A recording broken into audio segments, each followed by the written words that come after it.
Olá, pessoal do sexto ano, tudo bem? Vamos então para a nossa segunda parte deste módulo, tá? Sobre as transformações aí da matéria, né? No vídeo passado, nós falamos sobre transformações físicas e algumas características que estão relacionadas com a mudança de forma e mudança de estado. E aí nós falamos das transformações químicas, né? Que é quando surge uma nova substância. E agora, então, nós vamos falar sobre algumas evidências, né, que a gente consegue visualizar, presenciar, quando ocorre transformações químicas.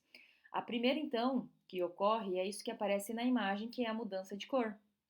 Então, algumas reações químicas, né, produzem substâncias que apresentam cores diferentes das substâncias originais, ou seja, surgimento, né, de cores, né? Ou se a gente observar aqui na imagem, tá? Nós temos aqui manchas, tá? Manchas descoloridas neste tecido aqui, ó, que entrou em contato com a famosa água sanitária, que é um componente, uma substância constituída então de hipoclorito de sódio utilizado para tirar manchas, mas a gente tem que tomar cuidado, porque quando a gente coloca esse produto numa roupa que tem um pigmento, uma coloração, pode acabar causando manchas, né? Então, a água sanitária, né, reagiu aí com o corante do tecido e nessa transformação, então, ocorreu uma transformação química. Então, a nova substância produzida não apresenta a mesma cor, né, daquela substância original, ou seja, azul é o original e este branco aqui foi algo que surgiu. Então, a mudança de cor desse tecido, tá? Ou seja, que formou essas manchas, é uma evidência de que ocorreu uma transformação química, ok? Outra evidência é essa aqui, ó, liberação aí, ó, de gás, de um gás. Também a gente pode ver como a palavrinha efervescência, tá bom? Então, olha lá, existem reações, então, químicas, em que ocorre a produção de novas substâncias, agora gasosas. A gente não tem a mudança de cor, mas a gente tem a produção de gás, certo? Se a gente olhar aqui, ó, a formação de bolhas, né, no fermento em pó, ou seja, uma certa efervescência, reação de sumo de limão, ou seja, suco de limão e fermento químico com a formação de bolhas, e aí causa uma efervescência. A efervescência então indica que ocorreu uma reação química, porque as bolhas são formadas pela liberação, né, de gás produzido aqui na reação, né, do suco, né, com o fermento químico. Um outro exemplo que a gente tem é essa imagem, e aqui fica até mais evidente, porque a gente consegue lembrar melhor, né, se a gente comparar um comprimido efervescente, como, por exemplo, uma vitamina C, né? Então, a liberação, quando a gente coloca o comprimido de vitamina C na água, olha aqui, ó, começa a formar essas bolinhas, né? Essa liberação deste gás. Então, da liberação de gás, ocorre quando a gente coloca aqui, então, um multivitamínico em água, né? Multivitamínico, gente, é a vitamina C, tá? Então, nesse caso, o gás aqui vai ser liberado, né? O gás carbônico é liberado, produzindo, então, produzido pela reação química que ocorre entre a água e o componente aí desse multivitamínico ou da vitamina C, ok? E aí nós temos uma outra evidência, formação de um sólido, tá? Algumas reações químicas, né, produzem substâncias sólidas, tá? O que podem ser observadas, por exemplo, pela turvação de um líquido. Então, eu tenho um líquido vermelho. Aí a gente adiciona, né, um líquido transparente, mas ao entrar em contato, ele vai ficando o quê? De outra cor, e aí ele vai se misturando, e aí nós temos uma, uma, uma turvidez, né? Então, ó, aqui nessa imagem, olha lá, a legenda diz o seguinte: a solução de coloração avermelhada é o cloreto de cobalto, certo? E a solução incolor que está sendo adicionada, tá? É o hidróxido de sódio. Então, quando essas duas soluções são misturadas, ou seja, olha aqui, ó, as substâncias presentes em cada um, né, deles reage, formando então uma nova substância, só que agora é de cor azul, tá? Quando a gente fala de turvidez, coisas turvas, né? A turvação é o estado turvo, algo que fica meio que opaco, a gente perde essa parte da transparência, tá? Então é isso que acontece, tá? Então turvação é isso. Então, nós vimos sobre mais uma evidência que é a formação de um sólido. E aí nós temos então a última aqui, deixa eu ver aqui, ó, a outra evidência. Ah, esse aqui também ainda faz parte da formação de um sólido, tá? Então, olha lá, a adição aqui, ó, né, de limão, ou seja, vou espremer limão ao leite, faz com que a parte do leite ele fique coalhado. Então, a formação aí do coalho, que é um sólido que está aqui, ó, nessa peneira, é uma evidência de que ocorreu uma transformação química do leite.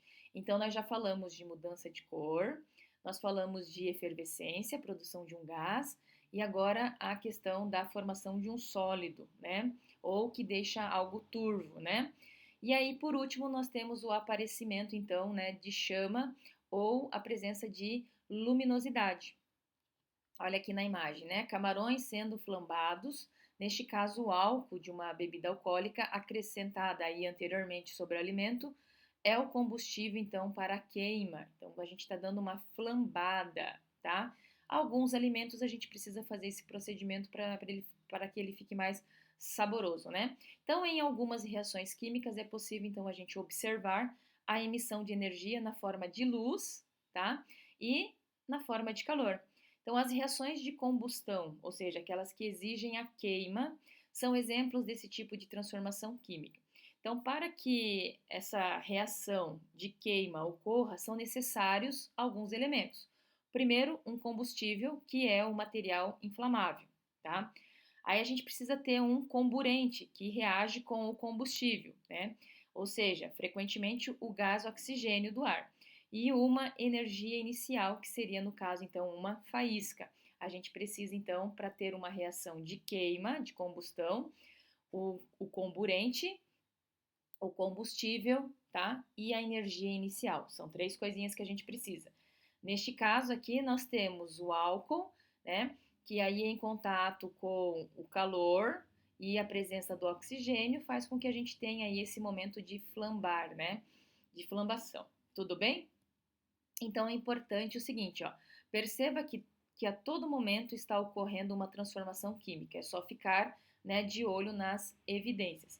Então, com relação às evidências, tá? São 4 evidências que nos indicam, né, se houve ou não houve uma transformação química. E aí, na reta final aí do conteúdo deste módulo, a gente falou sobre equações químicas, tá? Temos essa imagem e eu trouxe isso aqui de novo para ilustrar. As transformações químicas ou reações químicas podem ser representadas então na forma de equação, tá? De uma equação química. Então, na equação química, normalmente a gente então, ó, vai utilizar uma seta para diferenciar aquelas substâncias que são iniciais, tá? Da transformação química. E aí, quando elas são as substâncias iniciais, nós chamamos de reagentes. E ela vai diferenciar aqui a seta daquelas substâncias que são produzidas, que aí nós chamamos de produto, tá? A seta sempre vai indicar, sempre aponta, né, para os produtos. Assim é possível distinguir quem é reagente, quem é o produto. E aí o exemplo que a gente traz é o da produção de ferrugem, que eu preciso ter a palha de aço, que é feita de ferro, né, em contato com o oxigênio e com o vapor de água que estão na atmosfera, com o tempo vai transformar o que em ferrugem, tá? Então, isso é um exemplo de transformação física que está sendo representada, então, por uma equação química, tá bom? E aí nós encerramos essa parte, né, que eu queria falar com vocês, lendo isso aqui, ó, transformações endotérmicas e exotérmicas. Então, olha lá, as transformações químicas e físicas podem ocorrer com absorção ou liberação de energia na forma de calor.